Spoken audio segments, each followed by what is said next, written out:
जब भी कोई व्यक्ति मरणासन पर हो तो वो कभी झूठ नहीं बोल सकता।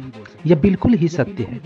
इसी बातों को जानकर राम ने लक्ष्मण को रावण के पास भेजा जब वो मरणासन पर थे, क्योंकि राम जानते थे कि संसार से नीति, राजनीति और शक्ति का महान पंडित विदा ले रहा है।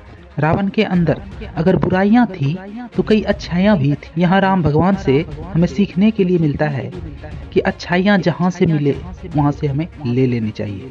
लक्ष्मण जी रावण के पास गए और उनके सिर के पास जाकर कुछ देर खड़े रहे परंतु जब उसने देखा कि रावण कुछ नहीं बोल रहा तो लक्ष्मण जी लौटकर श्री राम जी के पास आए और बोले, मरने के तो चला लेकिन अहंकार खत्म नहीं हुआ। राम ने कहा, लक्ष्मण, अहंकार रावण में नहीं, अहंकार तुम्हारे अंदर है जो तुम उनके सिर के पास जाकर खड़े हो गए। अगर कुछ सीखना है तो पैर के पास जाकर खड़े हो जाओ। यहाँ भी हमें राम भगवान से सीखने की जरूरत है कि जो सत्य है वो अपने के मुंह पर बोलना चाहिए, और अगर कोई हितैषी हो जिसका आप हित चाहते हैं तो उसको तो जरूर बोलना चाहिए। अगर राम चाहते तो बिना बोले रह सकते थे, परंतु उन्होंने लक्ष्मण को सही राह दिखाई। लक्ष्मण जी जब रावण के पैर के पास जाकर खड़े हुए और उनसे पूछा कि हे महात्मा, मुझे कुछ ज्ञान प्रदान करें, तो रावण ने उसे 3 चीजें बताई। पहली चीज, शुभ काम को जितना जल्द हो सके उसे कर डाले और अशुभ कार्य को जितना हो सके उतना टाले। इससे साफ यह पता चलता है कि अगर शुभ कार्य में कोई विघ्न बाधा भी आने वाली होगी तो वो टल जाएगी, और अशुभ कार्य अगर टलने वाली होगी वो टल जाएगी। जैसे मैंने भगवान राम को पहचानने में देरी कर दी और उनके चरणों में आने में भी देरी कर दी, इसलिए मेरी ये हालत हो गई है। मैंने लड़ाई को तुरंत गले लगा लिया जिससे मेरे पूरे कुल का विनाश हो गया। दूसरी बात, प्रतिद्वंदी को कभी कमजोर ना समझें। रावण ने कहा, मैंने राम की सेना को कमजोर समझा क्योंकि यह बंदर भालू की सेना थी, जबकि इस बंदर भालू की सेना ने ही मेरे सेना को नष्ट कर दिया। जिसे मैंने साधारण मानव समझा, आज उसने मेरे पूरे कुल का नाश कर दिया। इसलिए आपका शत्रु कितना ही छोटा से छोटा क्यों ना हो, उसे छोटा नहीं समझना चाहिए। ये मेरी दूसरी सबसे बड़ी गलती थी। तीसरी और अंतिम गलती जो रावण ने लक्ष्मण को बताया वो ये था कि राज को राज ही रहने दें। उन्होंने कहा, अगर मैं अपने नाभि के अमृत का राज विभीषण को नहीं बताता तो शायद मैं आज जिंदा रहता। इसलिए अपने जीवन का छोटा से छोटा और बड़े से बड़े राज को राज ही रहने दें। अगर वो किसी को पता चला तो सभी लोग उसका गलत प्रयोग करेंगे और इससे आपकी हार होगी। ये तीनों भले ही पुराने जमाने के बताए गए हों, परंतु ये बिल्कुल ही आज के जीवन में सटीक बैठता है।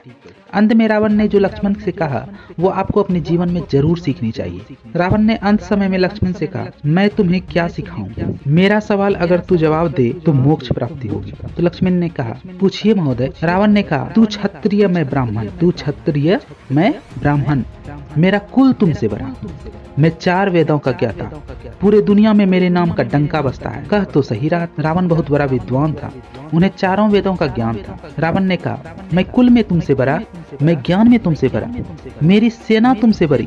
रावण के सेना में एक पर एक महावीर थे जो किसी असंभव कार्य को संभव कर सकते थे। इंद्रजीत जैसे योद्धा थे रावण की सेना में। कुंभकर्ण जैसा विशालकाय जो एक पहाड़ के जैसा कहीं भी खड़ा रह सकता था। ऐसी सेना जिससे देवता भी कांपती थी। तो रावण ने कहा, मैं कुल में तुमसे बड़ा, ज्ञान में तुमसे बड़ा, मेरी सेना तुमसे बड़ी, और सबसे बड़ी बात कि मैं अपने धरती पर लड़ रहा हूँ। किसी योद्धा को उसके जमीन पर जाकर हराना बहुत मुश्किल काम होता है। तो फिर उन्होंने कहा, मैं कुल में तुमसे बड़ा, ज्ञान में तुमसे बड़ा, मेरी सेना तुमसे बड़ी, और सबसे बड़ी बात कि मैं अपनी जमीन पर लड़ रहा हूँ। फिर मेरी हार कैसे हुई? मैं सभी चीजों में तुमसे आगे, तो गलती कहाँ हुई मुझसे जो मैं हार गया?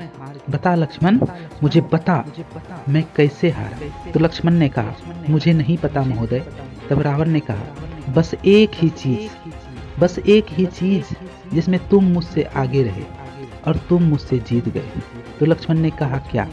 रावण ने कहा, तुम चरित्रवान, मैं चरित्रहीन, तुम चरित्रवान और मैं चरित्रहीन। रावण की इन बातों को अपने अंदर गांठ मान लीजिए कि अपने चरित्र को कभी नहीं गिरने देंगे, क्योंकि यह एक ऐसी चीज है जो एक बार चली गई तो लौट कर नहीं आएगी।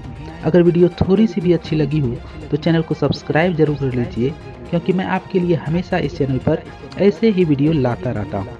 मिलते हैं एक और नए वीडियो में, तब तक के लिए जय हिंद।